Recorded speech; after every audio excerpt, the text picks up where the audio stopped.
Hey there, B-siders. Welcome to another episode of Bravo for the B-side. This is Jenny, And this is Jim.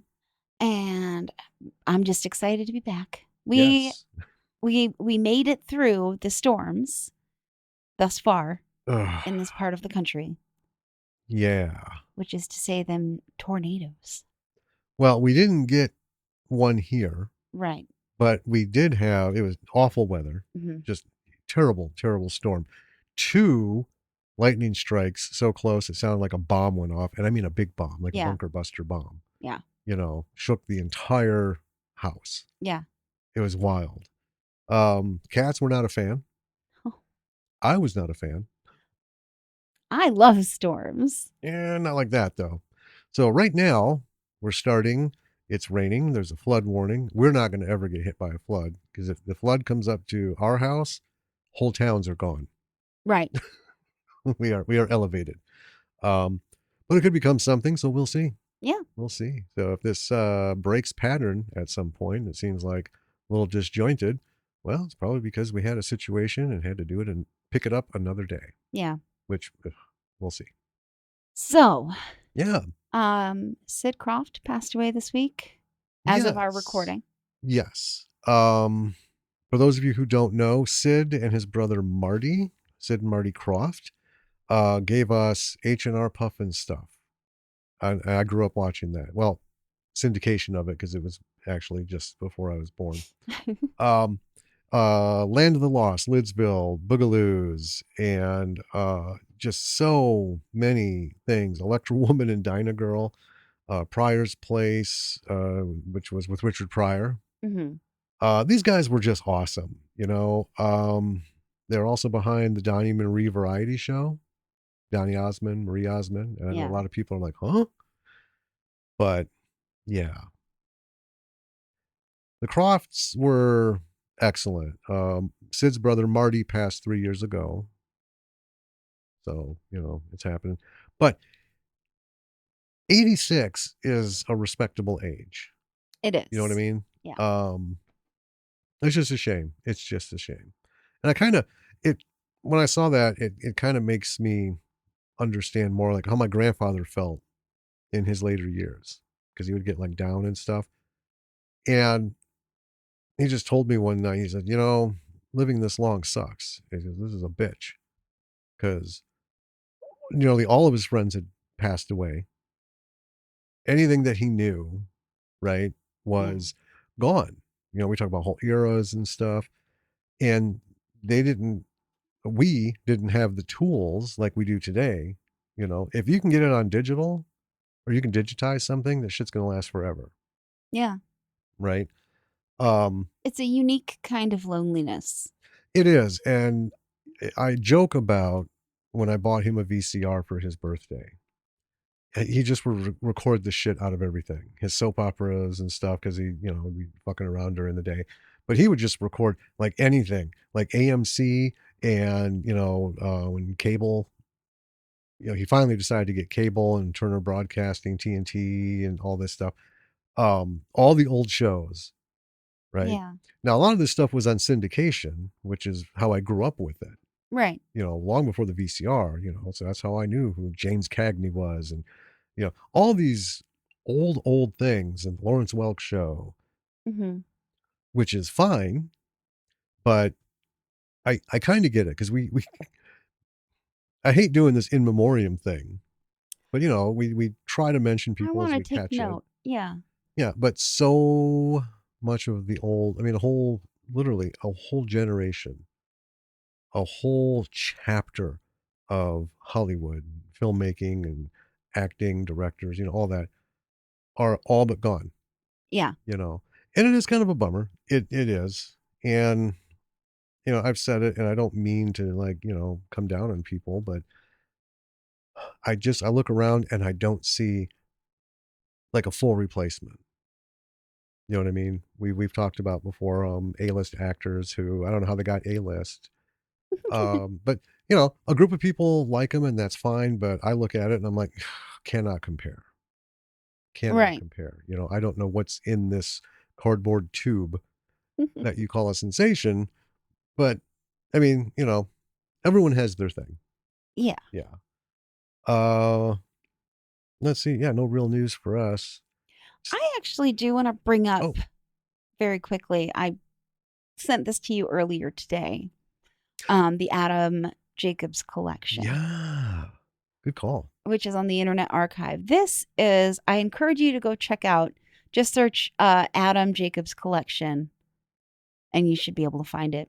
It's two A's, isn't it? Isn't it Yeah. AADAM? Yeah. So Adam with two A's at the front. Um, this guy, so this collection is named for him. He recorded over 10,000 live concerts around, a lot of them in the Chicago area, but also like around the country, Mm-hmm. from the 80s up until basically today. Mm-hmm. Starting out with, tapes and stuff that he would secretly bring to concerts and tape them. He's got a 1989 Nirvana concert on there from before they released Nevermind. He has got um Reggie Watts, Fish. I mean, all these like fantastic concerts. And they're working on digitizing them and adding them to the Internet Archive. Right now, they're standing at just under 2,500, and they're between 1984 and 2019. Mm-hmm. Um, Depeche Mode, REM, all these stuff, and lots of little bands. Lots of little bands and lots of people who were little bands Mm-hmm. before a decade later, bam, Yeah. they hit it, which some of those names, because I clicked on the 85, I Yeah. filtered it to 85, and I was looking at them like, wow, holy shit, Yeah. you know? And I did a little math. Mm-hmm. I just want to talk about the number quick. 10,000, I right? know. 10,000 live performances. So if you recorded one every single day without fail, for 20 years, that's only 7,300 performances. I know. It just is mind boggling. And yeah, I know it's obviously between 85 and 2019 is more than 20 years, Right. but it's the whole everyday thing. Yeah. Jesus Christ. I, wow. It's incredible. And to keep it all organized, and then now, because they have all the raw material, they're uploading it, right? It's a big project for the Internet Archive right Mm-hmm. now. I just wanted to bring attention to that, to check it out. You want to see, listen to some old concerts, Yeah. right? And it's also just cool to have this as an archive. It is. And I think it will help shed light too on the Internet Archive. And folks, if you go to Mm-hmm. visit this, look for those donation pages. Look for ways that you can support something like this, because this kind of project this is not a paywall Right. situation. Well, yeah, their goal is like information should be free and available for everyone. Right. And they need money for that Mm-hmm. to operate, but they're not looking to, become the next Jeff Bezos and, just like walk away from it as a, trillionaire. Well, Um, they absorbed the Wayback Machine yes. a while back. But what I find interesting is now they're being banned from lots of news sites, because what they do is they scrape the internet, they archive pages as they are. Mm-hmm. You can check out pages over time, Mm-hmm. right? The differences. Maybe an article had some edits made to it, right? And any internet pages, right? Yeah. It's a really cool, um, I think very worthwhile endeavor.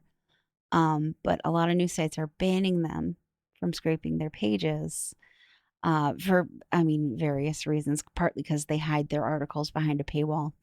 Yeah. And that's how a lot of people get around those paywalls, is by going to the Internet Archive. But what I find funny is all the journalists from those publications that are banning this, they use the Internet Archive Mm-hmm. for research. Yeah. I, it, you know what? I'm going to skip past this Sure, because this will take the whole night. you'll rant. I have a lot of strong, powerful feelings about all this. Mm-hmm. I'm on the side of the Internet Archive Yeah. without exception. Um, and I'll just sum it up in absolutely all of this, especially art, should absolutely be free Hmm. for everyone. Um, I was just going to leave it at that because it makes us better Yeah. having access to it. And I say this as a poor kid who, the library was way too fucking far away. The bookmobile came twice a month, right? Mm. And well, I mean, that was like woohoo! I went to it wasn't quite a mile from my house to the Stop and Go, and that's where the parking lot they parked in, I and I practically could, lived at the library as a kid. yeah, and well, as I mean, that's when I was like really little, and heading downtown to go to the library wasn't super. The last thing I wanted to do was haul books around Sure. because it's a long haul. But anyway, um, the one thing that I had available to me was radio, Yeah. and that's why I still believe we need terrestrial radio because music and news, everything that is on the air in the airwaves, is free. Mm. You have to listen to commercials because that's how they make their money. Nobody ever cared. Nobody ever bitched. It was just the way it was. It's like watching TV commercials. Um, it's terribly important that everybody on this planet have access Yeah. to this kind of stuff because I can think of a lot of chapters of my life, like age 10 and lower. If I did not have radio, if I didn't have terrestrial television, if I didn't have these things to reach me, entertain me, soothe me, grow me, um, I wouldn't be me. Yeah. And I just, it's heavy on my heart to think that there are people who are not getting any of it. I Right. know. And it's just like, oh, so yeah, check it out. Check out those names. Check out some of these performances that weren't tailored for, HBO specials and shit. This is just live, raw recording. Yeah. And yeah, like I said, look for that donate button, see what you can do. Yeah. You know, cut them a check. Maybe you can do something to help them. Right. All right. That's my bit. Do you want to tell us about this movie? I do want to tell us about this movie. But before I tell us about this movie, I just want to say last episode, we said the next movie is probably not going to be a horror movie. This one technically is, but we're going to talk about that. Okay. Yeah. It is in no way, shape, or form in the traditional sense. Okay. Um, we were going to record last night, but then the storms rolled in, and there was just no way that was going to happen.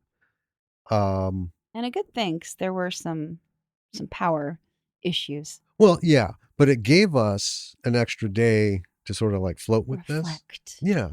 And I'm glad it happened because there's going to be a lot of stuff to talk about. But buckle up, folks. We're going to talk about the movie Saint Bernard, made in 2013, released in 2019.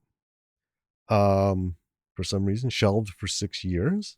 It was directed by Gabriel Bartalos, written by Gabriel Bartalos, starring Jason Dougray, Katie Sullivan, Peter Yasalo Jr., Bob Zmuda, Warwick Davis, and George Clayton Johnson.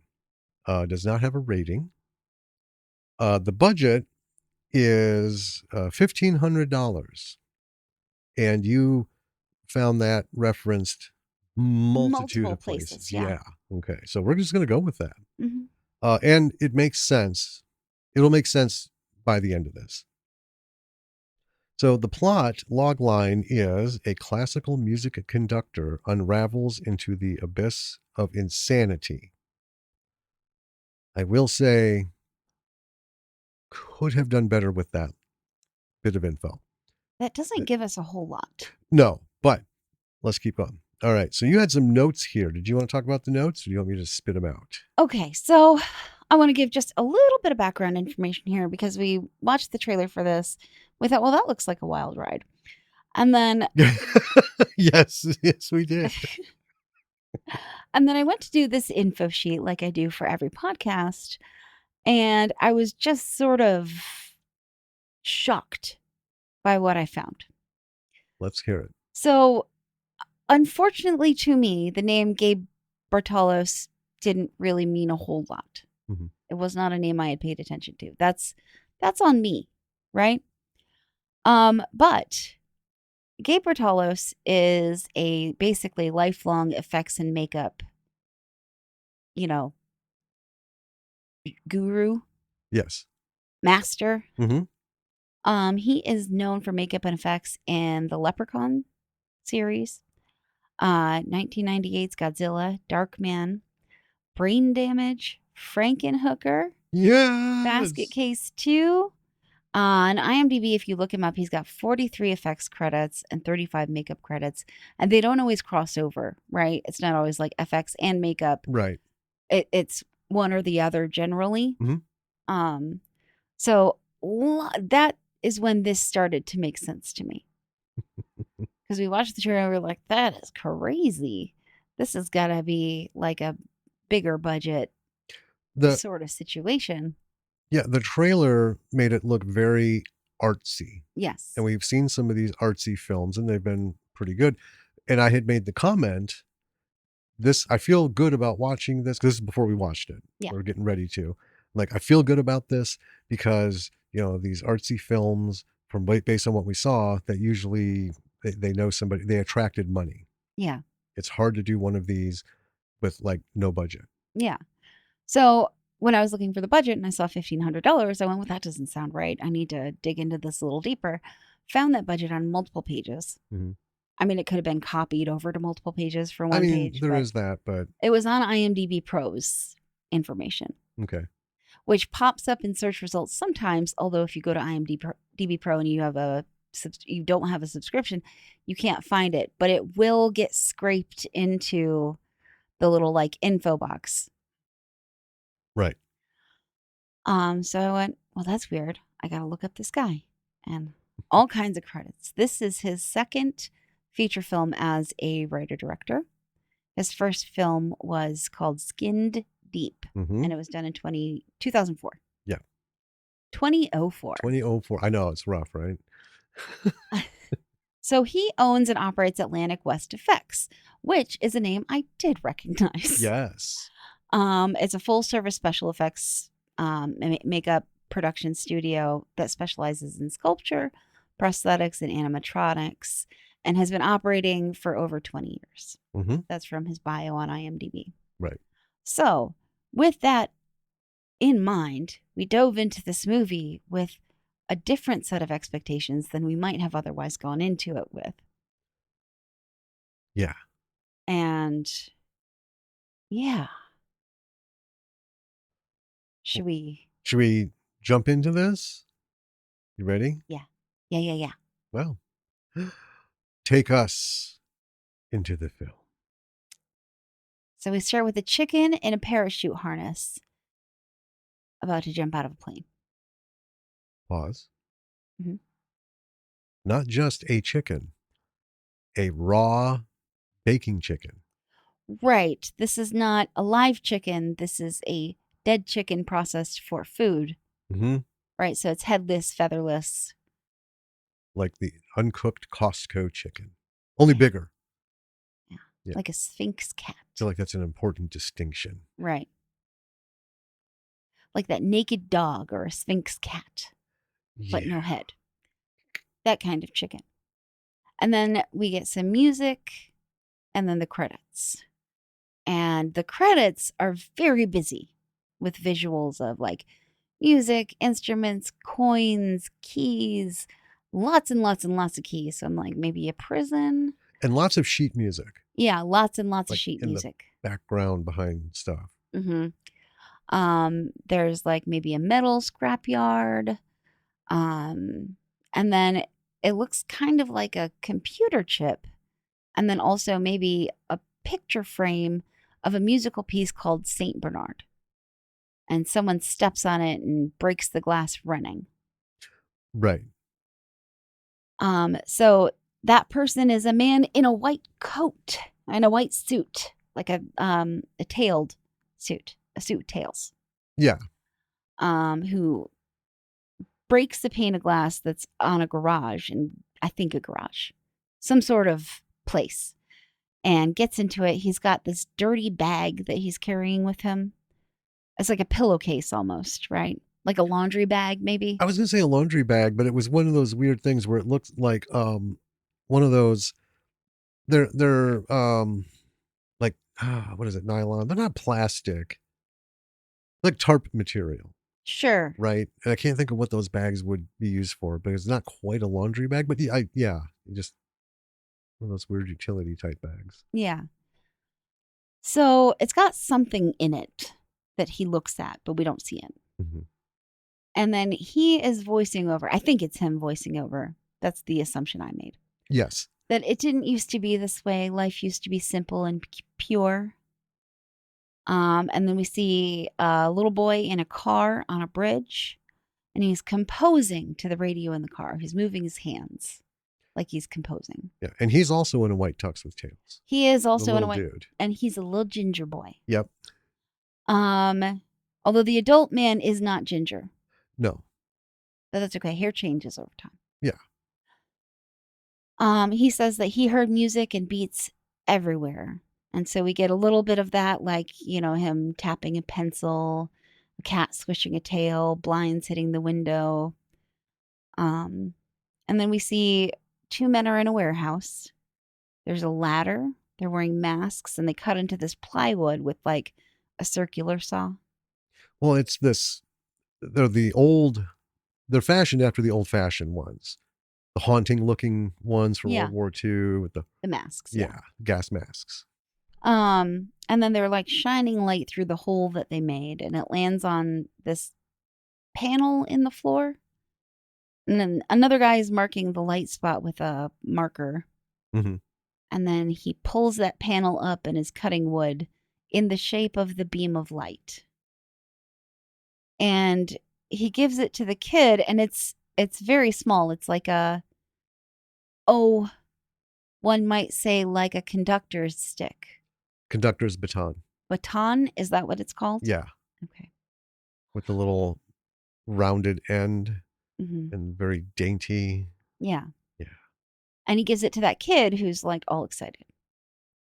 And then the kid is in a music store, and he has his baton with him. I wrote stick. But he's sort of conducting his way through the store, the instruments and hearing stuff. And then he's in a weird sort of Alice in Wonderland house. It's very visually fascinating. And the color and detail are sort of like, they're bright, nature-oriented, kind of vivids, but not neon. Right. Just a quick pause again. The bulk of our descriptions are going to be lacking. Yes. Folks. This is a visually intensive film. We are like 7 minutes into the movie, and it would take us 4 hours to articulately describe. I mean, essentially every what little this is, thing that was on screen. Yeah, it's like an art film for visual effects. It really is. But about the house, one of the things I just want to point out, because to me it's a recurring kind of thing. As when we first pop to him in the house, Mm-hmm. and he starts walking out of the first room. That whole room has chairs, wooden chairs, stacked all over the place, Mm-hmm. like a ridiculous amount. Yeah. Of chairs. So then he passes a man who's sitting at a table, and just goes out to like a garden pavilion. Yeah, I thought it was I wrote balcony because that's what it looked like at first. Mm-hmm. But I guess it's more one of those houses where you walk out. It's like a fancy cascading stairway balcony situation. Yeah, and it's raised above. Yeah. It's like a split level. Yeah. The back level's way lower. And a crowd is cheering him, and he's conducting this like invisible orchestra with music playing. And then the man that he passed when on his way out, who's like older, bald, he's got red glasses, he's doing the conductor movements as well with his hands. Yes. saying, "That's good, Bernard. That's good, son." And just kind of weird, like over and over again.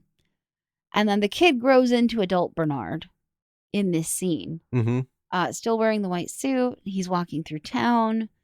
And then he's sitting at the park, and at his feet is all this like drug paraphernalia, debris, garbage, but it's drug stuff. Yeah, I tried to write this down, but in the interest of keeping up, I just want so visually it for some reason it's it's the ground Hmm. and it's almost like he's walking on a skylight though, Right. where It's a it's regular ground, but we are seeing up through it. yeah, and I can't remember what these are called specifically, but it is you're just walking, and there are places where they have particularly because this was like a campusy like place Hmm. where they put like glass Bricks. bricks and stuff, and they're usually over like an access tunnel that's Hmm. below it. And they do that, I think, more for aesthetic than for lighting the access tunnel because it's only good for like 3 feet either side. There's not a whole lot of light going in there. But yeah, then they shot from underneath it. Yeah. This was the first moment I was like, oh, that's gross. Yeah. It's like pipes, needles, papers, bullets. Bottles, pills, they're all filthy at Yeah. bullets. And the crunching Hmm. sound and seeing him physically stepping on these. And Oh, yeah, then he's sort of like walking across the bricks, but doing it kind of like kid style. You know how a kid will like balance on the curb? right. That's how he's walking on these bricks, even though it's flat ground all around him. Yeah. Um, and he ends up in a mausoleum. And then that kind of turns into this like wooden MC Escher esque situation. And Yeah. he just starts yelling. I called it a weird wood scrap sculpture. Sure. And yeah. So then we're in that kind of wood structure, and there's like a lot of quick flashing imagery. I didn't. I mean, it's gonna get sparse my my descriptions at some point, but he's trapped inside this like window sort of thing inside the sculpture, and he's narrating that after people say, like after that, I assume the drug use is what he means. That he became stranger and stranger, and then he wakes up with a dozen alarm clocks stuck to his head. Yeah, like a headpiece. And I was thinking because we're just playing in D&D, you Hmm. guys met a queen who had just this big headdress Yeah. thing going on. And that was the first thing I thought of is, well, that's a fancy headdress you have there, sir. Hmm. And then he dresses in this sort of like like it's a diving suit helmet, but the rest of the outfit's kind of like the rescue blanket or aluminum foil situation. Yeah, it's a homemade astronaut suit Yeah. kind of thing where yeah, I thought at first, oh, interesting. But it's But like a then diving suit, but also I don't know, it's very it's very strange. weird. But yeah, but it takes a second. And again, apologies. We did our best first time through. Didn't know to expect all this. Hard to absorb and write and process. Yeah. But yeah, it's like, But you look down and you've missed a whole bunch of stuff. yeah, it looked like he was in some. The suit looked like it was kind of like mylar, Yeah. but it definitely looked like it was patched together, like it was pieces of aluminum foil. Hmm. Just weird. And then he's in the shower with this suit and he's like electrocuting himself with an outlet that's somehow in the shower. Yeah. Uh, and then he's back with his baton, Mhm. and there's a little orchestra in front of him, like a 6-piece orchestra, very tiny. Yeah. And there's a waiting audience, and he can't focus, and the band is like confused about when to start, right? And his mom and dad are watching. Mm-hmm. And then a woman tells him to please start. His parents are in the audience, kind of cheering him on, and then all this drug paraphernalia falls out of his suit jacket. Yeah. And someone starts laughing. This woman starts berating him. This other woman starts berating him. And then there's like a lot of weird imagery. There are all these sequences that are just like flashes of like boom, boom, boom, boom, It boom. is a flurry of visuals. Mm-hmm. Yeah. There's like a wooden structure again, and Bernard holding his temples, and his head explodes, and then this like cartoon eye forms and turns into a head with a weird fleshy appendage below. I call it the Bernado. Turns into, yeah, this, I mean, I guess it's a worm-like body, Kind of. right? It's, Sort of. It's floating though. yeah, kind of like, I guess, horror movie worm Like thing. Um, oh, can't remember the name of them. There's a Japanese horror thing where like there's women's heads at kratsu, oh yeah, and their spines, right? yes, And they yes, float, and it's kind of like that, but it's all fleshy. yeah. Um, uh, So kind of like a version of a kratsu. uh, Um, and then, well, when that happens, this woman calls out, "Are you okay?" He's like, "Yeah, I'm fine." and then he's like floating down the audience. Yeah, and I just want to say, wild. I mean, well done. Yeah, This is not, you know, Jim and Danny's. Let's see if we can do that kind of thing. right. And this is all practical, Yes. right? None of this is CGI. None of this film is CGI. I mean, No. it's practical, it's camera angles, There it's there is a bit of animation. That yeah, bit where the eyeball comes out and yeah. droops, but it's hand drawn. You can clearly tell it's Hmm. sketch animation. Yeah. That was, yeah. And then his dad sighs and says he'll get the car. And then the Bernado gets to a truck and drives off, but it's like Bernard now. Yes. And then we see the sky as he is driving, and like we're looking above the car Hmm. as the car is driving, and it's overpasses, and then there's like a woman holding a phone and sheets and this weird circling line around her. Yeah, it's a woman standing still, holding folded towels or Uh-huh. sheets. Yeah. And then, yeah, it's this line that kind of comes on the bottom, comes scoops up, and Yeah. then like circles her face. Mm-hmm. Like someone's drawn a marker on a picture, but it's sort of like a three-dimensional Yeah, with a line. trail with a trailing tail on it. Mm-hmm. Yeah. And he slows down on the highway and he stops and gets out, and there's like a traffic jam ahead. And he sees something, some roadkill on the side of the road. Mm-hmm. Uh, and it is the remains of a Saint Bernard dog. And we know this because there's like a rotting barrel around its neck, Yeah. and it's just the head. Yep. And I guess some of the spine, like a little bit of Just neck a wee and bit, but debris, but just the head basically. yeah. And someone yells at him to get out of the road, and he completely ignores them. He takes the head, leaves the barrel behind, and he walks, like, continues to walk along the overpass. Yeah, he leaves just the highway in general on foot. And then he is walking through town, just holding this decapitated, bloody dog head. Uh, Walks into a park, grabs a bag from like a tree. Yeah, it's weird. So I just want to say I noted that, you know, he's carrying this head and it's fucking gnarly. It is. This thing is so gross looking. Super well done. But yeah, he's weird. He's walking and then his hand reaches up out of frame Mm-hmm. and then he pulls down a bag. And this is the bag we saw him with in the beginning. Yes. And he puts the dog head inside. Mm-hmm. Then he sees a church and he goes to it. There's four people inside. They're kind of scattered about. So he walks down the aisle, takes a seat in the front pew, and this priest comes out and starts talking. And his first words are, "The Lord wants me to be financially stable." And then he sneezes all over And everybody. then, yeah, he's like sneezing, and he's telling people it's important to keep him in business. And this dude is something. He has long, bushy, fuzzy White hair. white hair. He's walking around. People are handing him money. And he gets to Bernard and he asks if he'd like to contribute to the Lord that day. Bernard says no. You see, the priest is unhappy. And then he looks at the bag and he says, "It seems that you have a lot of something in that bag." He asks what it is. Bernard says it's his Saint Bernard.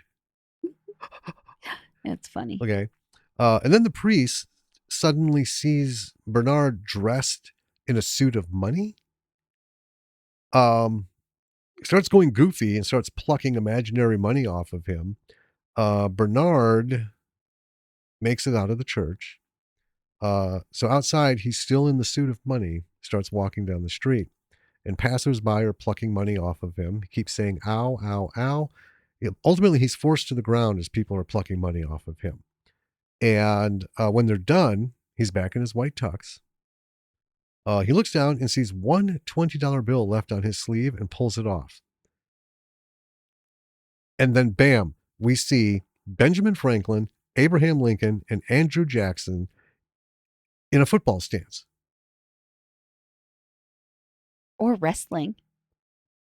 No, it was, they were down, Yeah. one fist on the ground. But it was kind of like a triad thing, Yeah. right? And in case we didn't catch it, on the back of Franklin is the number 100. On the Hmm. back of Lincoln is 5, and on Jackson, a 20.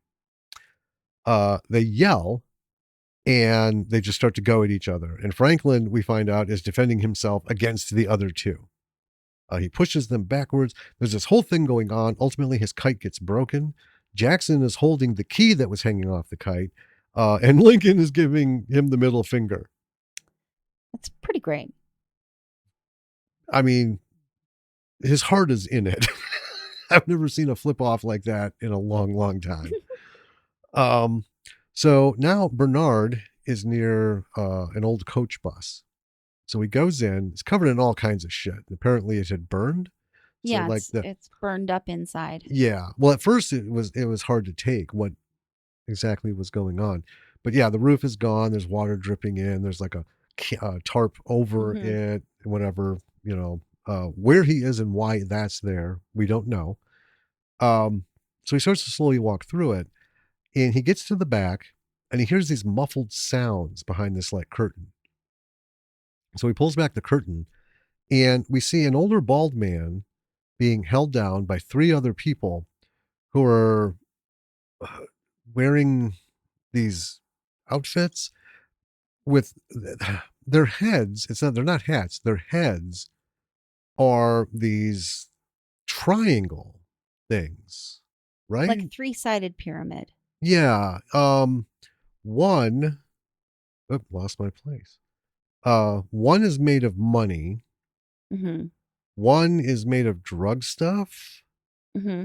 and the other one is like a city map, Yeah. some kind of map. Um, all 4 of them are on the ground in front of this small display case. In the display case is the raw chicken from the beginning, Hmm. and there's a lot of close-ups of the chicken in this sequence. So Bernard closes the curtain and leaves. That's what I would do. So I put in my notes, from here, the note taking is just too much. So notes and thoughts. Um, this is not going to be beat by beat. Some of it is. Right. A lot of it, honestly, folks, we just had to sit back and be like, we just got to take this in, you Yeah. know. So there might be some gaps in the story. If you watch this, well, then you have some pleasant surprises. Not everything is spoiled. Um, so what we get next, we get shots of utility tunnels, under bridges, through the streets as he runs with the bag in hand. At Yeah. one, This is I noted that this sequence is jarring, messy, claustrophobic. it is. I Let me just say this about the whole thing, so we don't have to like trying to reinforce it. For me, anyway, this whole thing from beginning to end was visceral. It was very. I could feel it at a physical level. Every shot, and I'm not saying all claustrophobic and bad, um, but everything that was going on, it was like real. It's very allegorical. Yeah. Um, so he's running through the streets. At one point, he steps on this kid's wooden popsicle stick structure and then falls into a pile of wooden crates that break. He's all caught up in it, and then he's trying to shuffle around, and he somehow gets wooden picture frames put around him, and it's just more wood, more wood, more wood. Finally, he's covered in broken wood, walking in the middle of the street, struggling. Steps on a piece of wood that's connected to him, and is just like stuck, imprisoned. Mm-hmm. He screams, and then they pull back, and he's standing in front of the Eiffel Tower. Yeah. I mean, and then weird people from an alley start walking towards him.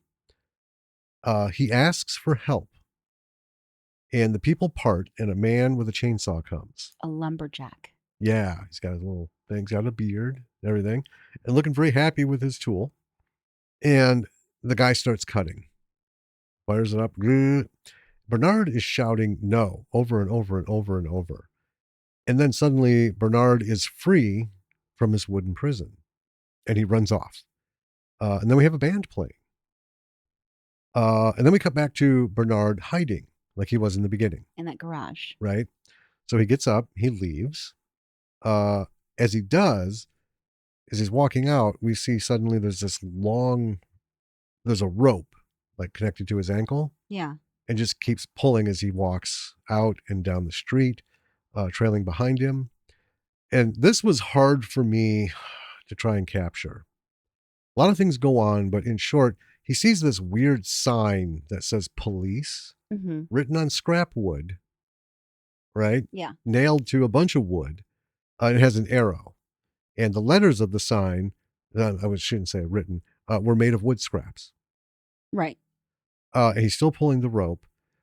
And this is, I guess the best way to explain this is it's very Blade Runner like. Yeah. It's kind of a dark, grimy city feeling, you know? Yeah. This is a difficult. I mean, obviously this whole film is a metaphor, right? Yeah.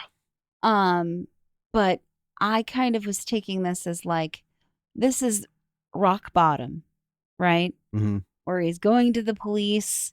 He's, trying to take on the responsibility of his own issues. Right. And this is like the hardest thing he's ever done. This is a super dark sequence. Yeah.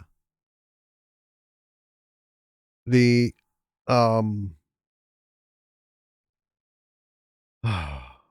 okay, so we get to the police station, which is this wooden ensemble Mm-hmm.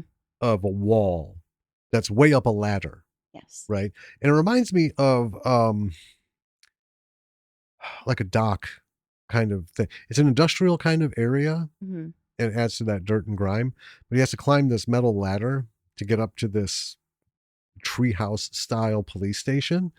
The rope is still with him, Mm-hmm. and um, so let me collect myself here. So he has to, because I didn't write this down, because I'm like, this is one of the gaps in my notes. So he climbs up the ladder, has this whole conversation thing to get inside. He ends up getting inside, and he's following this woman who has a bunch of keys. Yeah. Bunch of keys. And suddenly they're walking in a hallway. She asks him what's in the bag. He looks in it, smiles, and says, "My faith." Mm-hmm. Okay. So they're walking in this hallway like ankle deep in like wine bottles, Yeah. empty wine bottles. This whole thing with the keys, they go into this, unlocks this door. He goes in this room, and the chief of police is some kind of troll creature. Yeah. Magnificently done. It's excellent. Yes. It is endlessly drinking wine from bottles. There are keys fucking everywhere, hanging, nailed to the wall, hanging off the wall, key sculptures with keys, rings of keys, Mm-hmm. right? It's just crazy. So then the chief stands up and is like, and then all of a sudden some dude who's off to the side tells Bernard he might want to step back, and says he's standing on the chief's air hose. Yeah. Um, And that's when you realize this like troll thing is covered head to toe in medical equipment. yes. Like neck brace, Yeah, bandages, it's IVs. It's crazy. it is. There's a bunch of visual stuff going on, but in the end, Bernard is asking for help. He's come to turn himself in, says he's being followed. Um, Kind of lost a little bit of the pace here because I was writing these effects are mind blowing, I wrote what a visual feast. I don't even know how to explain what's going on. right? The makeup on the chief is amazing. All these visuals and the effects, even the simple ones, are just crazy. I mean, just completely.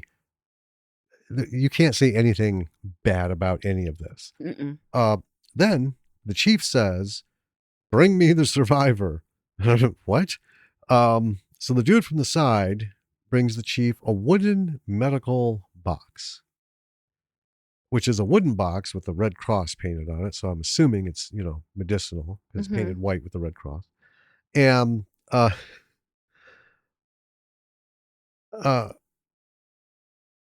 the and well, so I know it's hard. I know because it's so disjointed. And if I look up, I don't have a catch point because none of my notes are fluid. Anyway, so this box is also locked with like 2 dozen keys around the top edge of it. So Mm-hmm. again, more keys. Um, Bernard keeps saying he needs help, and I mean, in a Like pretty insistently.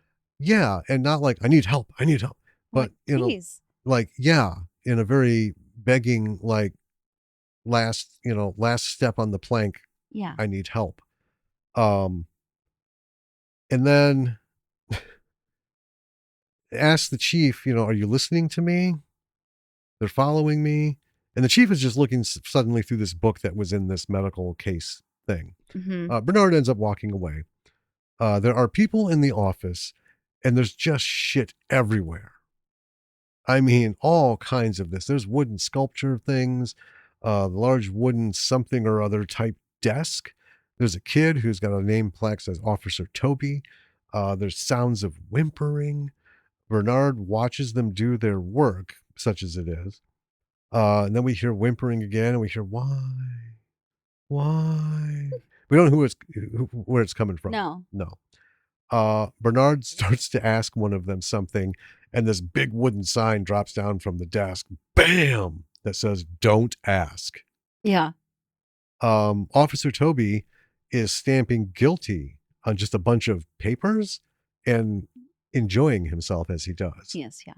Um, and then Bernard looks into his bag, and you can visibly see him because when he does this, most of the time it's from the POV of inside the bag, Right. right from this point forward, and so we see him It looking in. calms Yeah, him. you can see the calm falling on his face, over his face. Uh, and then a pair of arms break through the wall and grab him. He sees a young woman waving him in. So Bernard climbs into the wall, still attached to that rope. Yep. So he's in this tunnel with sheet music everywhere, right? It's like, plastering Mm-hmm. the walls and shit. And then suddenly he's outside, climbing out of a wooden facade made of random bits of lumber, all painted white. He catches up to the woman who smoking from a pipe, drops it, crushes it. Now she is. How would you describe this? Like street person, but with bones knitted into her hair and out her clothes, Yeah. I like started animal calling her bones. wild girl. Um, but then later roadkill girl. Yeah, I don't know that I called her anything. Um, so anyway, he catches up to her, she drops the pipe, and then she pulls a knife, and she says, all she proposes is a nice hard act of intimacy that no one needs to know about, no strings attached. And then she cuts the rope from his leg. Right. He starts babbling Static Boy Uh-huh. and then sees Static Boy.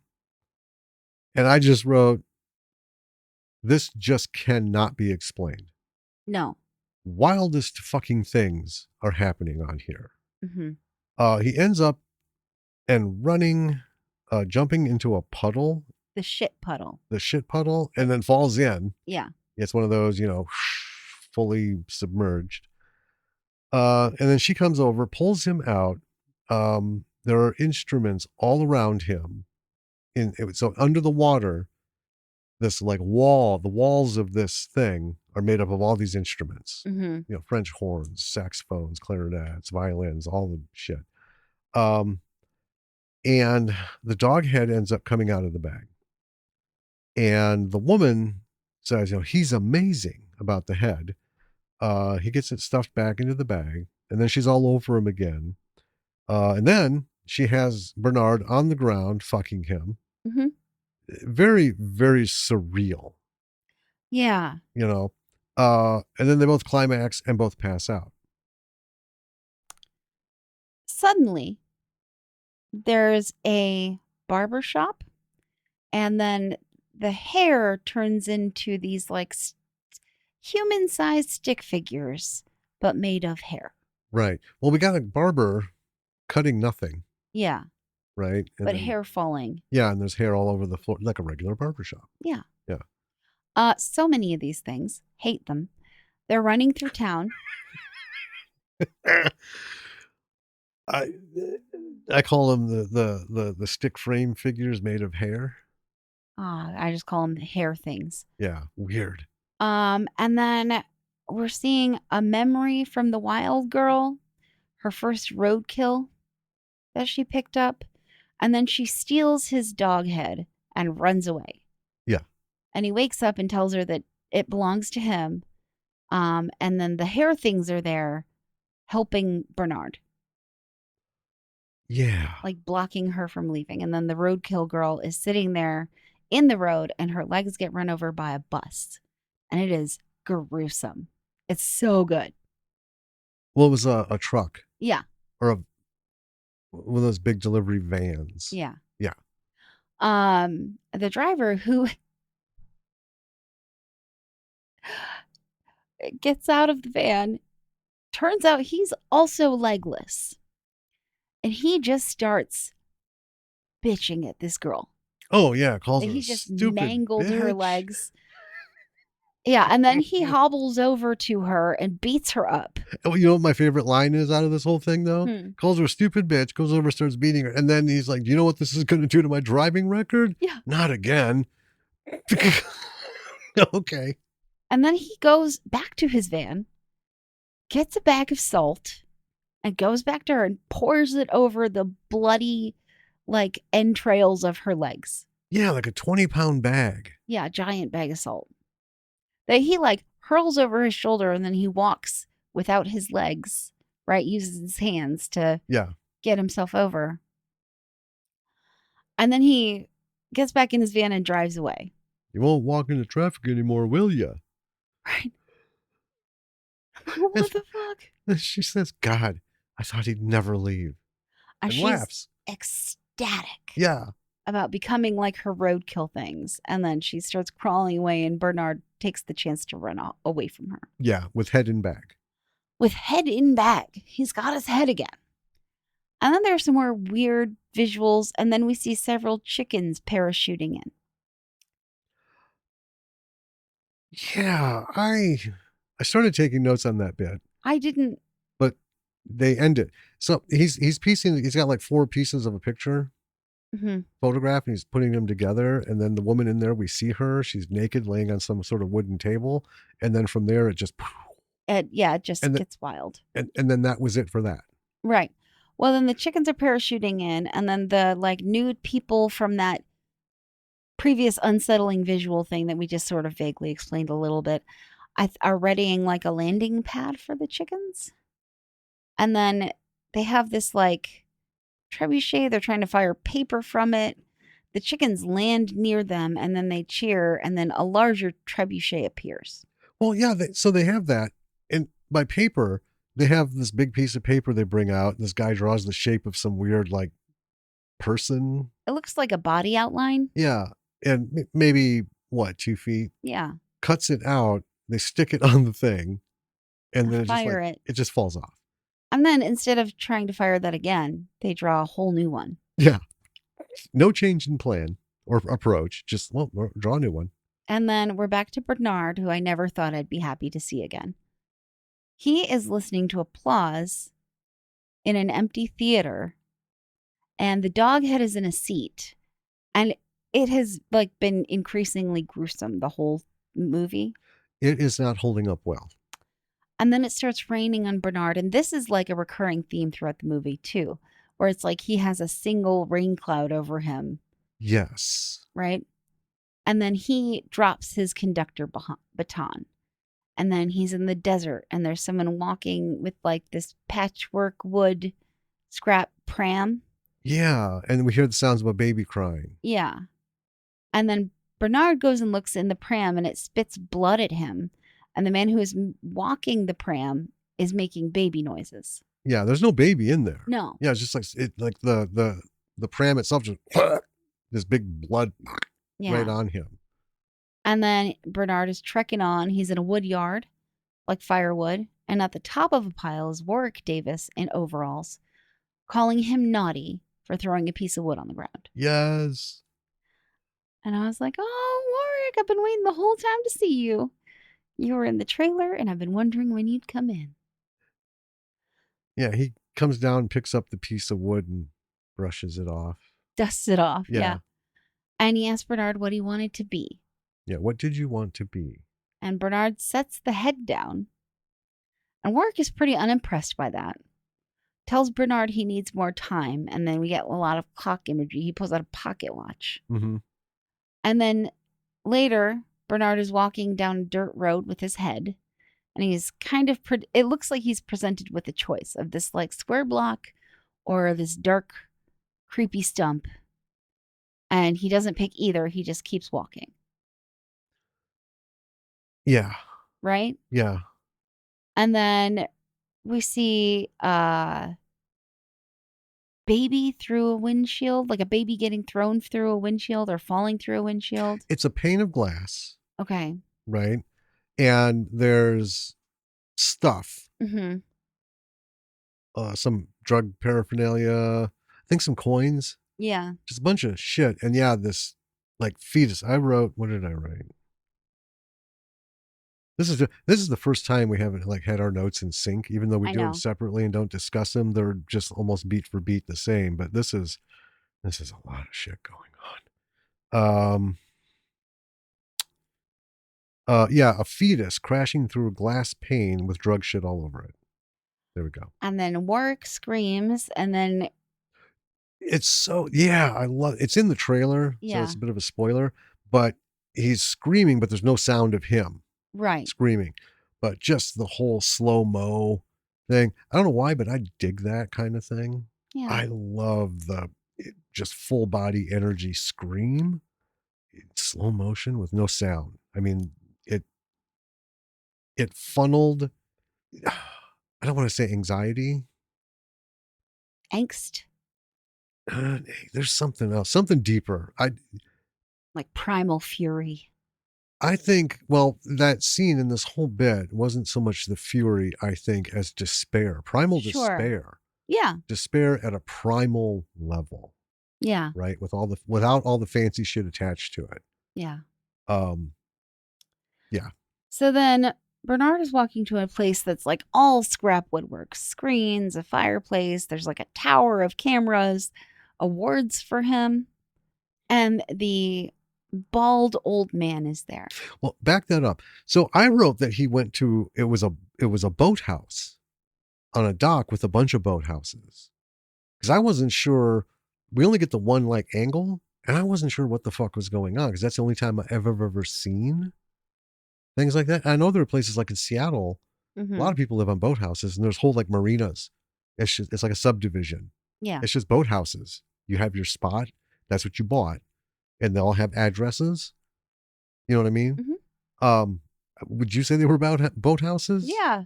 Or houseboats, I guess. Well, they almost, I don't know, they weren't even like floating. It was like they were built into the docks. Well, it seemed like when you stepped on it, that it did move. And I was wondering if it was maybe a dock house, but that, like, I don't know. Anyway, whatever it was real, but it was weird. Yes. So this is the guy who was encouraging him in the beginning. Teaching him, the conducting movements. and Bernard calls him Uncle Ed. And Uncle Ed tells him, "Welcome home." There's this sort of like bird dragon creature with its head in a tank and the rest of its body in a cage, Yeah, the head's in a in a tank of water tank. water. Yeah. And this is upright, so the tank is on top of the bird cage. Hmm. And the bird, yeah, and the body, just weird. Very weird. And Ed feeds the thing, and Bernard drops the dog head again, and he seems to be like in a trance. And then he cries into Ed's lap. And then I don't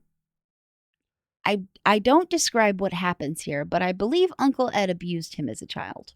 Well, something was going, I didn't catch the dialogue, but Uncle Ed is talking to him about, he says, it's like spray painting sand on a crowded beach. Looks good, but it won't last. No one will notice. So they get into this sort of scuffle. Ed slaps him and then hits him with his conductor stick and like, oh, and then Bernard hits Ed with his conductor baton and musical notes fall out. Yeah. And then, oh, Well, I want to back up. He did abuse him. yeah. It was very plain. Suddenly, so Uncle Ed's sitting, he had his like blanket on, he's, comforting him and stuff. And Bernard kind of like, sits up straight. All of a sudden, Ed pulls the blanket away and he's got this giant dick made of twigs and vines or Yeah. wood stuff. And then he says, you'll always be my favorite. Yeah. And I mean, that makes it pretty simple what happened there. Yeah. Yeah. I just didn't want to describe that. Well, So, and then Ed starts sprouting instrument parts and he becomes this sort of like music monster, instrument monster. yeah. And rain starts falling on Bernard again. And then he pulls the head from his bag and it's just a skull now. And Ed keeps changing and it ends up with him pushing Bernard out the window and into the water of the boathouse. And then the skull lands beside him in the water. Yeah. So in this melee thing that goes on, Bernard grabs the head out of the bag and says, "Look, an angel." And then next to Ed, the monster Ed, we see this pleasant-looking little fat man wearing kids' costume wings and a Speedo. And he's just smiling. And then there's lots of screaming after that. The end. Yeah. Well, it pushes him through the window. Bernard falls into the water. Inside, Ed becomes normal again, and there's a flash scene of him walking with young Bernard. Then we see head sinking in the water, the sound of a heartbeat, credits roll, boom. Before we get into this, I just have two notes here. The music throughout this entire thing is absolutely fucking brilliant. And we're going to talk about that. And the imagery is so buck wild that the more we talk about it, listeners, the more disservice we're going to do. It's just this is like trying to explain the movie Brazil, right? Unless you know who Terry Gilliam is and the shit he's done and what he did for Monty Python and how he conceptualized things, you would be absolutely lost in trying to understand it being explained to you. And even if you did know, you're still not going to get the majesty of what he threw on screen. Right. For that.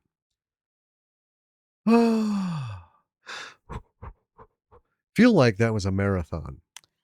Yes. Yeah, this is this is 4 pages. 4 pages and didn't get beat by beat. So, should we talk about this bad boy? Let's do it. So let's talk about this log line. Right. I don't think you could come up with something that would be more of a disservice to a film than this log line was to this film. Yeah. It's very general, like a guy's falling into insanity, where this is a far, far deeper I mean, the story, the plot, the message, Yes. than, you know, a famous conductor goes insane and we see it Right. kind of thing. I And, mean, like the movie with Mila Kunis, Black Swan. mhm. Um, that is a ballerina, right? Descends into insanity, but it's a completely different film, Yes. right? Yes. It is grossly um inadequate. Right. I'll just say The that. log line does not describe the movie well. Right.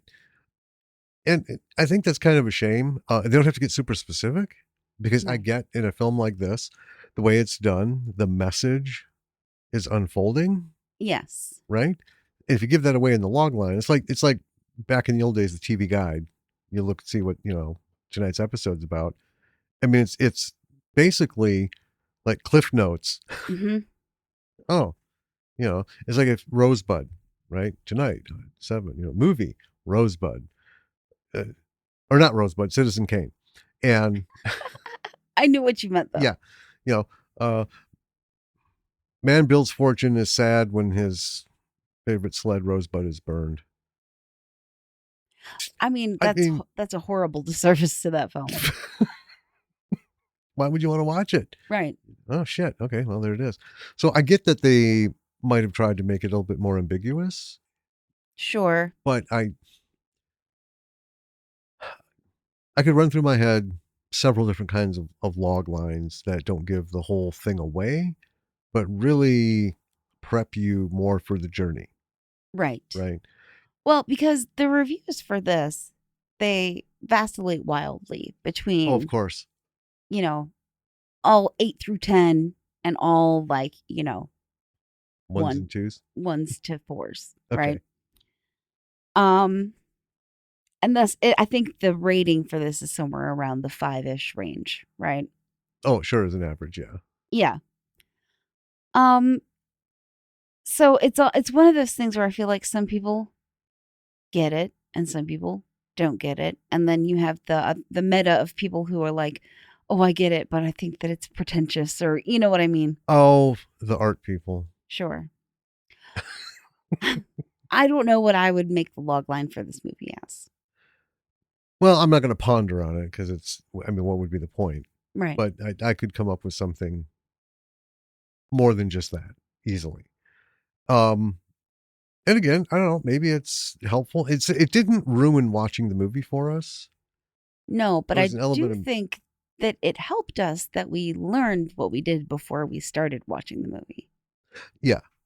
Right? I mean, that was a factor because the trailer pulled us in, Hmm. but yeah, trying to reconcile what you're seeing as, well, this is interesting, and I honestly wasn't expecting much of a story because No. because of the log line. But I thought again, I'm thinking like Brazil and stuff, where someone is really just letting loose with the imagery Right. and just full on, Or like the cell. yeah, feast for the eyes Yeah. kind of thing. And that was just enough to tip the scales Hmm. because yeah, the log line's like, oh, guy goes insane. Oh, how many fucking people have we watched go insane in movies? Right. You know, either as a peripheral, just what's going on, or as the main focus. But anyway, aside from the log line, though, let's talk technical stuff. Lessons, Sure. just about everything. Yeah. I mean, like before delving into any individual stuff, right? What I want to say is that film is a visual medium. This is a visual film, Yes, it is. right? It is a piece of art, Mm-hmm.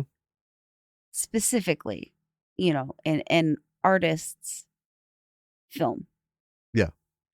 And it is, I'm trying to think of the way to describe it. It's like, that's the point of film. There isn't a whole lot of dialogue. There really isn't. There's Warwick, Yeah. his little bit. Um, Bernard only has the like 2 narration points, Hmm. and that help me. They're following me. Just a few words here and there. I Right. think less than Mel Gibson had in Mad Max, Road Warrior. Yeah, I do think that, like, less than 15% of this film has any dialogue, you Right. know, in it. Yeah, there's a couple people who have maybe 3 or 4 lines. And so the entirety of the story is told through visual imagery, and specifically, like, very metaphorical, unsettling, purposefully unsettling, Mhm. vivid imagery. Right. I don't even know where to begin specific. I mean, like I said, it's pretty much everything.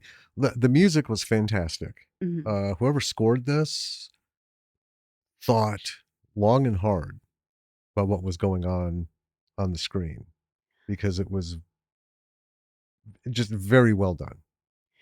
Yeah, it's the type of piece that is almost like transcendent of the medium. Yeah.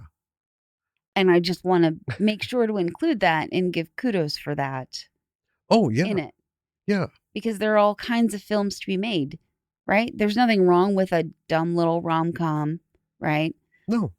There's several that are in my, top list. Yeah. And there's nothing wrong with, like traditional film stories. I mean, if you make your film less interesting than an audiobook, then there's no point in making it into a film. I suppose. But there's a pretty big range between that and what we call like mainstream cinema, even in the indie world, and then what is quite clearly an artistic statement, right? Right. An art piece. Well, And so this is in that category. yeah. I think I have a hard time. I mean, it is very artistic. I mean, Hmm. I would call it an art film, but I also have difficulty calling it an art film because given the subject matter, the story, Hmm. right? When we've seen movies like this, it really you do come away like, oh, whoever I'm not going to like name a specific actor, but whoever so and so was, oh, this is just like grandstanding, right?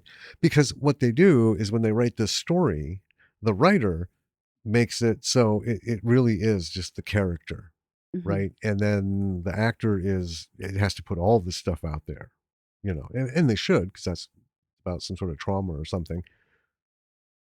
But we're going to watch it for 2 hours. We got to have dialogue. It means we have to have situations, and then we have to have things that we have to have the whole life experience. We have to have these things that happen in the periphery, the B and C lines coming in and all intermingling. And it really does just become like more focused on the the character and actor rather than the broader film. It does. And the purpose of such an art piece is to invoke discussion, which this did. You and I had quite a discussion Oh yeah. about trauma. Yes. And I think that it was a good discussion. Yeah. And it happened because we watched this film and we're talking about it. And, you know, because you and I might have interpreted it differently. Hmm. But I do think the message was actually pretty crystal clear, Right. right? Yeah. It didn't go over your head. Yeah. No. And actually I want to spend time on that. Okay. So I'll just do what I usually do for films that think are really great. Everything was great. Oh, yeah, technically. Everything in this film is a lesson. So whatever your role is, from director to actor to director of photography, set creation, makeup effects, writer, Hmm. whatever, it's all here. Now, before we move on, for the writing aspect, I won't say this is how you want to write your drama because because if you're not going to do an art film, this isn't going to work for you. Well, here's the lesson. Like in that, Hmm. if you want to do an art film like this, in this sort, I mean, not even in this style, but, in that echelon of art, you're going to have to accept that you're going to have to write it and you're going to have to basically direct it. Right. So it needs to be basically all you, because that's what Gabe did with Yeah. this. Well, the the thing for a writer, I think, would be to watch this, and I think there's a lot of elements that you can include in a regular paced story, Hmm. but the visual elements to put those in there. It's not always the director who thinks up some of this shit. I mean, Right. writers. And it's not often talked about, but you create this, with the actions and stuff.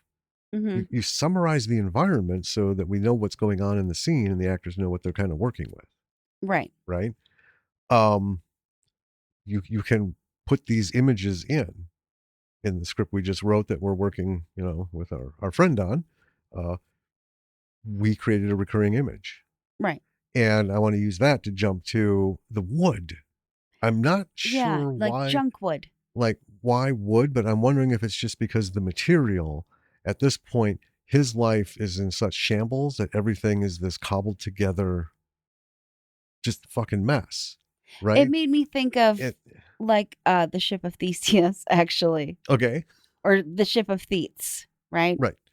Not the book, but the mythos itself Yes. of, if you rebuild a thing or fix a thing enough times to the point where everything on it has been fixed, is new parts, Hmm. you know, is it the same ship? Is it a different ship? Right. And I thought that might have been part of the metaphor in it. But I also thought it is also symbolic of a life that is lived basically on the fringes, It cobbled right? together. Cobbled together. Yeah, Every day is slapping shit together for whatever you need right. to get through it. Yeah, And MacGyvering your life. yeah, and it's not like a consistent permanent thing. It's Hmm. just from 1 minute to the next you're just slapping shit together, It's wood. also very liminal, right? It's Yeah. very disposable. Yeah. So but that visual theme, so many things having to do with wood and like his issues with it, the whole getting like caught up in it, Hmm. screaming when someone was helping him, Yeah, right? Um, and then not realizing what had just happened, exactly. right? But I actually kind of took that too as maybe in his lifetime he did go for treatment. Okay. Bam, he's out. But what happens to, unfortunately, the majority of people when they leave a treatment program? Oh, they run right back to what's comfortable. They relapse. Yeah. Some quicker than others, but that's what it seemed like to me. It was like he just didn't realize what was going on, and he didn't. I mean, some folks coming out of a treatment program, they don't fully grasp and appreciate what has just happened with them, Yeah. right? The freedom that they've just earned. Because I don't think every treatment program goes to 100%. It's almost like they just give you enough to get your own fucking training wheels and turn you loose, you know. Yeah. And that's why we have as many relapses. But um yeah, and then he has this brief period in the film, and then all the weird shit starts happening, Hmm. and then it just compounds because that's usually how it goes too. You know, Yeah. when you hit rock bottom, you'll go to treatment. So you go to treatment because that's kind of the truth as well. But then when you come out and you get back into it, the next rock bottom it's not even, the first rock bottom isn't even the same hemisphere. You just fall Correct. exponentially deeper Hmm. until the inevitable end of that pattern is what happened to him in the movie. Just he's done. He's out. It got him, you know, Yeah. which is sad.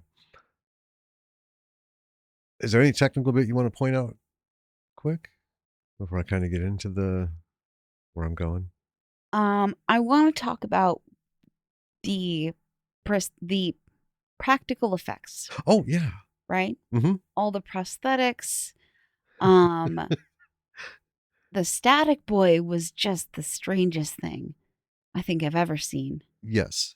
and I cannot even describe it. No, that's why I didn't even try to get into it in my notes. Just static boy, and then we see him. Done. Move on. Right. Right. And then the troll goblin guy, the Police chief. police chief. Right. Um The legs. the legs, the whole leg incident, Hmm. the fucking dog's head, Yeah. you know? I'm not And gonna. then there were 100,000 little things Yeah, and as well. I'm not gonna say anything about the chickens because it's a chicken. Yeah. I mean, you just get a chicken. Yeah, which is, but I'm sorry. Just these multiple chickens trooping in on that weird massage weird thing with the naked lady that Yeah. was there for a moment. Anyway, So strange. but But yeah, I the effects were good. yeah, and I want to be clear. We are not going to compare these to any other indie films, particularly ones as of late that we've talked Right. about, simply because this is a career professional who Yes. owns his own effects Effects studio. studio. Yeah. So aspire to it. Oh, yeah. And I say that because if your involvement in whatever it is that's going on around you, in a film, or an upcoming project and stuff, is to be a effects person or Yeah. makeup effects person, or both. A lot of times they're you know locked together. Uh, this is how you start. You see something, and you're like, oh, I'm going to do that. And you work to do it on your own because, Greg Nicotero and his friends ran out to California because they fucked around in the garage making masks and stuff. Hmm.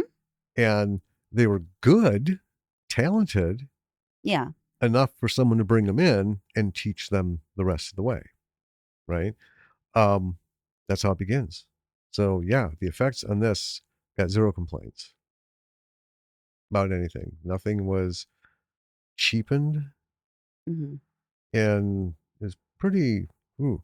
And I guess that's where I did want to say horror.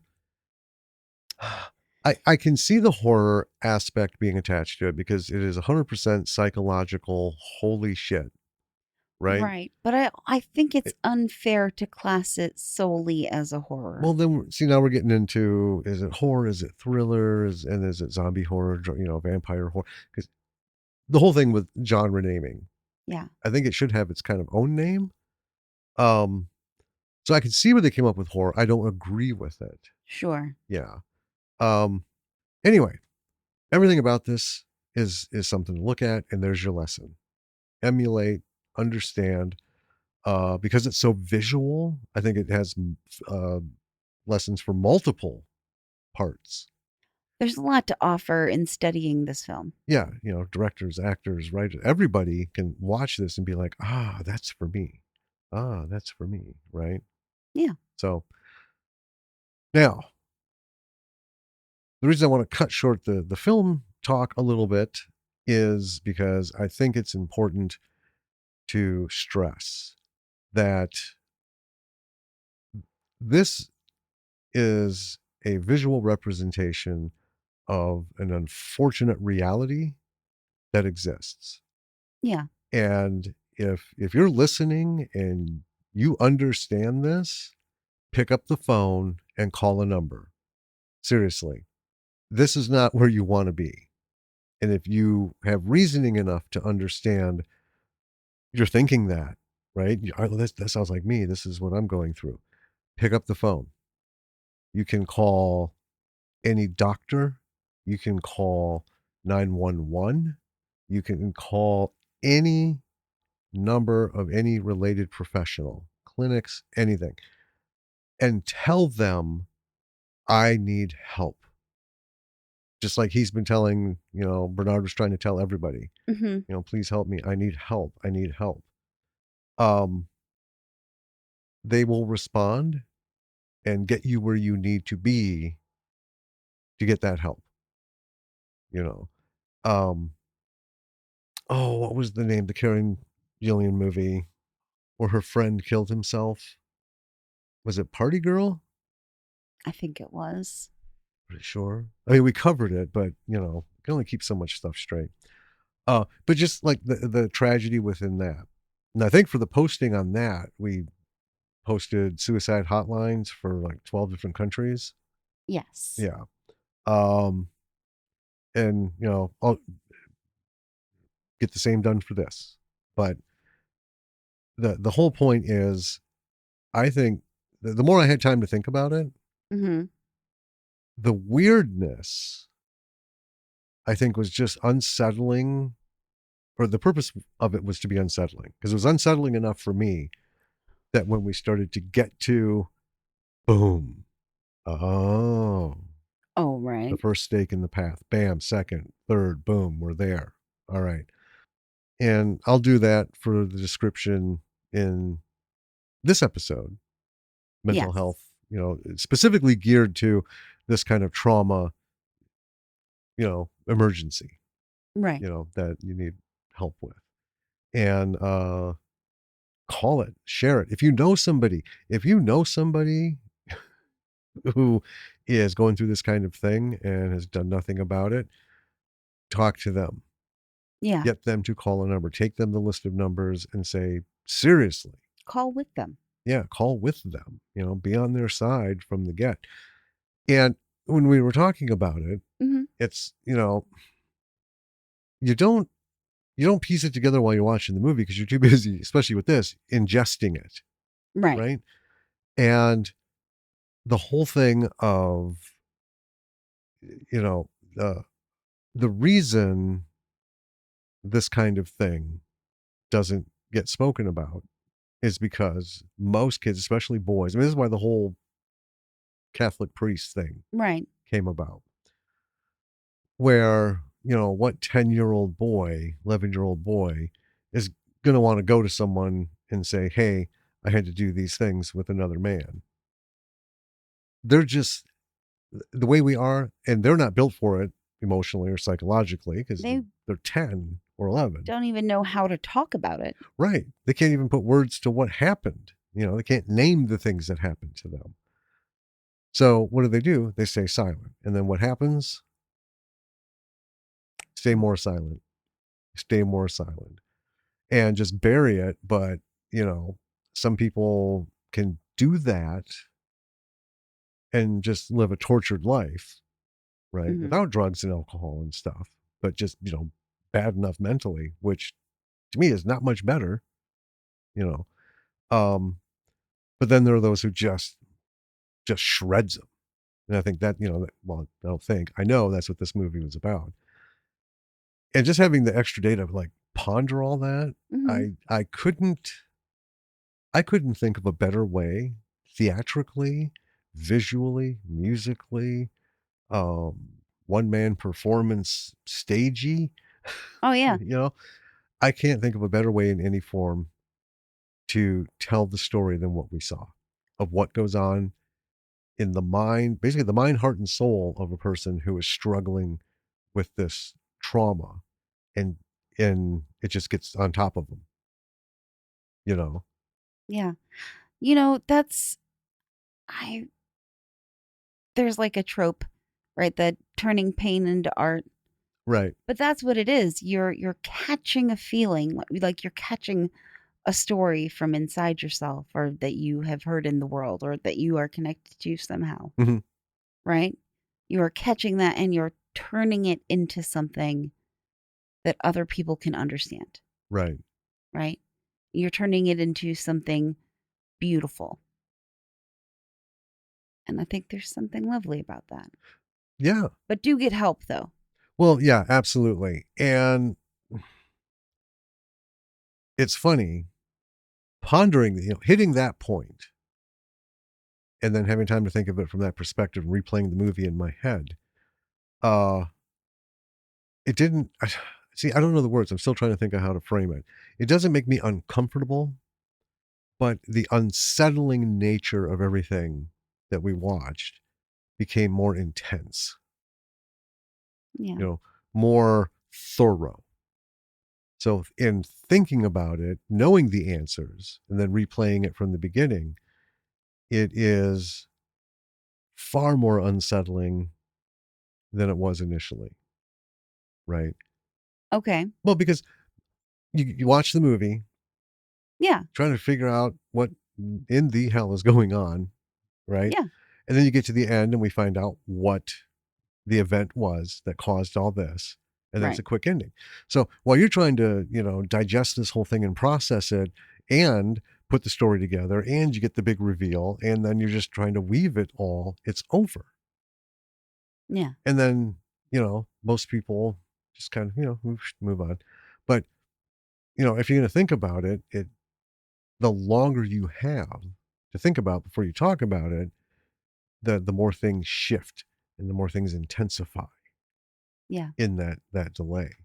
It You know, does a very good job of evoking feelings through visuals, yes, and feelings take a while to pick apart, right? they do. And what's odd though is we've given this whole thing. We went through the whole thing. Mhm. Um, the whole bit seems depressing, taxing, kind of like a hard slog, Mhm. right? But we laughed. There were genuine Funny. funny bits. Oh, yeah. And it's like that whole thing of from the last episode about let's stop writing about kids and shit, but we can write about uncomfortable stuff Oh, because how long did we laugh about that leg scene? I know that was the way it was handled was it was hilarious. It was. But that's the whole thing of like I said in that episode, if stand-up comics didn't talk about shit that made us feel uncomfortable, then we wouldn't have stand-up comedy, Right. right? And everyone's uncomfortable with different things. But this took this very uncomfortable message and of reality and did apply some humorous moments to it. There was some levity. Some of it was just befuddling in Yeah. the moment, and some of it you could see right. Like the whole bit with Warwick, you knew something's up because this is the longest unfucked up interaction he's had with any moving creature in this film. And it's not like Warwick pulled out a Yoda or anything, No. but the whole thing about time. I was Mhm. like, you just need more time. Oh, that'll do it. He And gave him more time.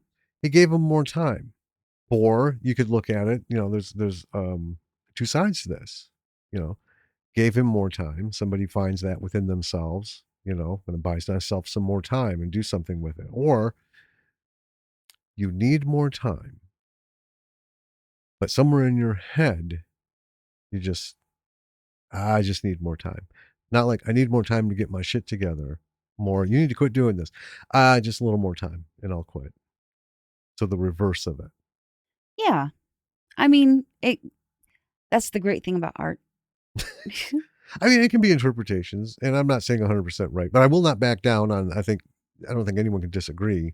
He was sexually assaulted by, Yeah, that was pretty clear. you know, either his actual uncle or someone they call Uncle Ed, but the guy who was teaching him to be the thing he wanted to be Yeah.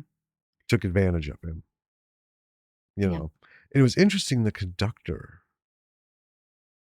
Hmm. Well, there there are not a lot of conductors out there because they're just Oh, like you know what I mean? as a dream? As a dream, yeah. Okay. Now, that's not to say it hasn't happened and it's impossible. It just I thought it was very odd and specific, but I also can't help but wonder if that was what he was in his head. See, because we don't ever see Bernard. We don't ever see him. We see him in his head. We see this Sure. whole thing going on. We don't see him in the outside world and like fall into himself. Okay. What we see is what's going on in his crazy Right. on the inside.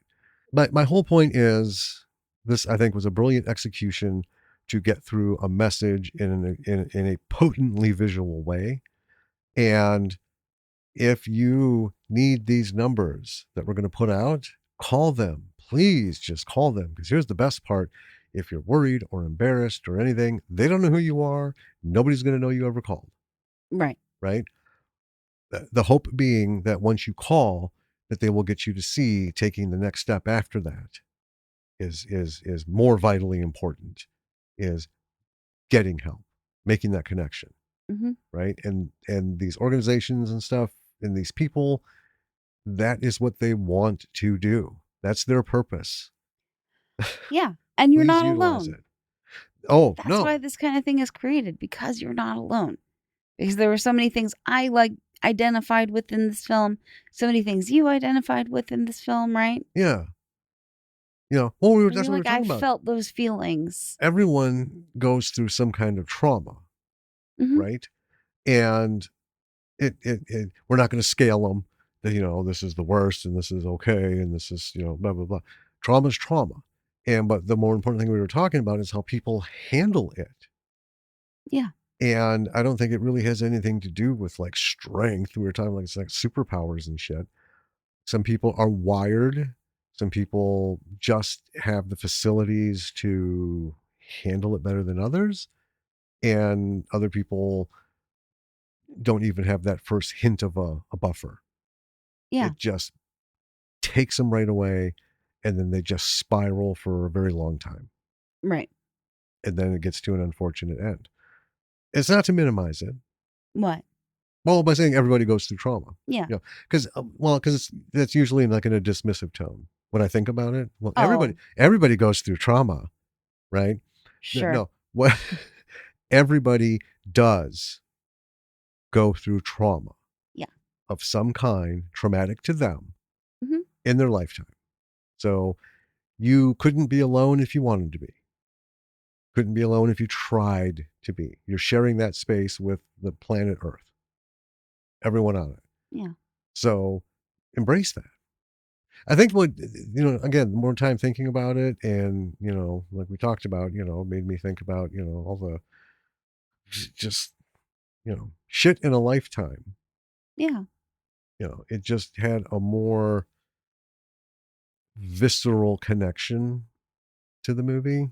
This one really hit you. Well, it did because I think it's like, I don't know, it's just one of those things. Like, Give Me Liberty hit me, Hmm. not in a, this kind of way, but it just like I maintain it wasn't just like a fever dream thing.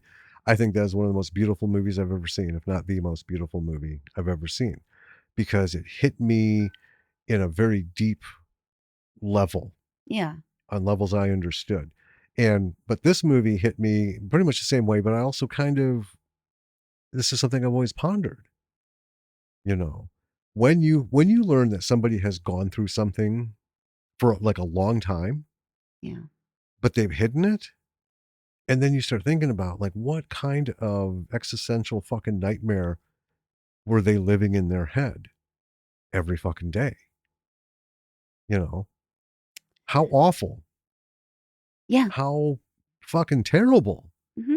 And then you realize I can't even begin to imagine, right? Oh, yeah. Because each of us, I mean, that's the whole thing with like 1984, psychological torture, right? If you're afraid of rats, well, then we're going to do the rat cage torture test on you. You're afraid of this one, there's going to be this. People are afraid of losing their shit and Yeah. they can't get a grip. Right.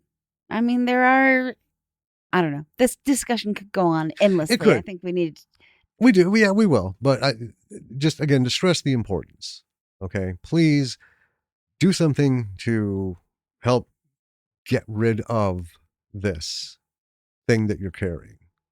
There's never ever a 100% cure, but you can do a lot to make your life way better.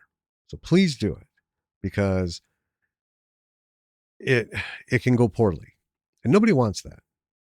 yeah. Nobody wants that. So call those numbers. I really enjoyed it. And I think the more we talk about it and think about it, the more I enjoy it. And it makes me want to watch Gabriel's other film that he did. Oh, well, maybe. Well, we'll Yeah. wrap that up and see. Ooh. Okay, there's one more thing. We have We a website, we do. lordsofmisrulproductions.com. Just go there, hit everything. Pages, links are at the top. Check out the podcast. Episodes are there. Or you can listen to them on multiple avenues. Anywhere you're listening to it, Like, subscribe, comment, follow, rate, share. review. Yeah. Yep. All that stuff. Share. I'm going to say it twice. Share, share. Share, share, share. Yeah. Always share it with people. Yeah. We also have links to our Patreons.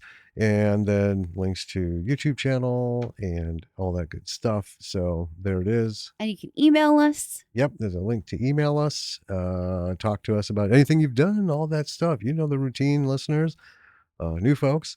If you're in or worked on or even have been near a movie in any role or capacity, we would love to talk to you. Tell us what it is if you want us to watch it. If you'd like to come on the show and talk about your part in that process, we'd be happy to do that. And yeah, help us keep inspiring everyone to make your stuff, do your things, because, indie. Share your art. Yeah, Share your art. Share your heart. there you go. So until next time, this is Jim. And this is Danny. Talk to you soon. Bye.